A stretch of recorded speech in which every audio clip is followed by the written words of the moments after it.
When we talk about the concept of good governance, it refers to a system in which a government not only fulfills all the common aspirations of its citizens but also promotes the well-being of the entire society. Now, according to Kautilya, now good governance has three basic objectives. The first, that the king should ensure the provisions of the national security and public infrastructure such as roads to facilitate and also to promote the commerce. The second is that the king should formulate the efficient policies and their effective implementation as well. And the last, that the king should ensure a fair, caring and the clean administration.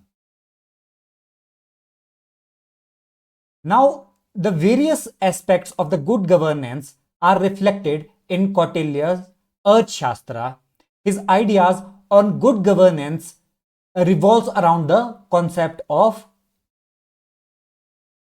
Dharma, now which encompasses the moral as well as ethical responsibilities of the ruler.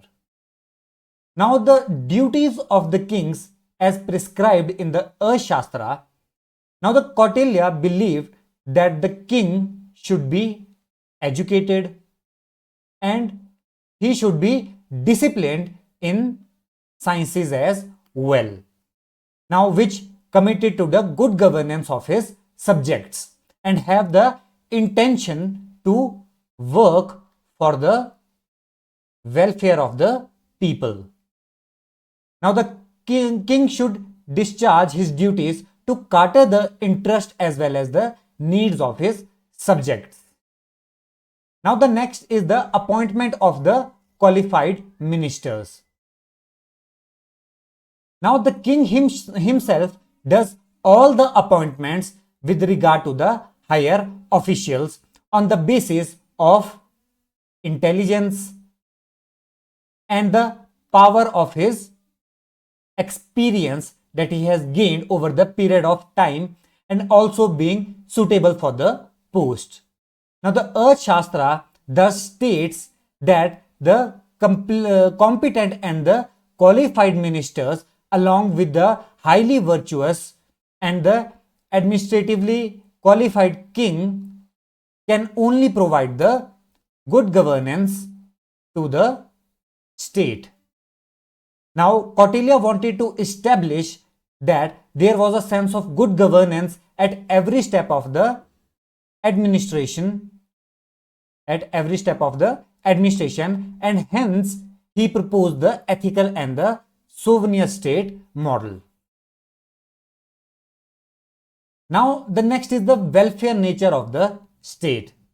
Now, Kautilya maintained that a welfare state was the supreme concern of the ruler. Now, he was not only interested in the material welfare but also in their moral welfare as well. Now, the ideal of his welfare-centric state has also had the provisions for the advancement of vulnerable as well as the weaker sections of the society. Now, the next is the adaptation of the preventive measures. Now, the basic principles of Kautilya's good governance was the supervision as well as vigilance. Now, he also considered the carrying out of the preventive as well as the punitive measures to punish the corrupt officials. Now, he opined that a well-considered and just punishment makes the people devoted to the righteousness, devoted to the wealth, as well as devoted to the enjoyment.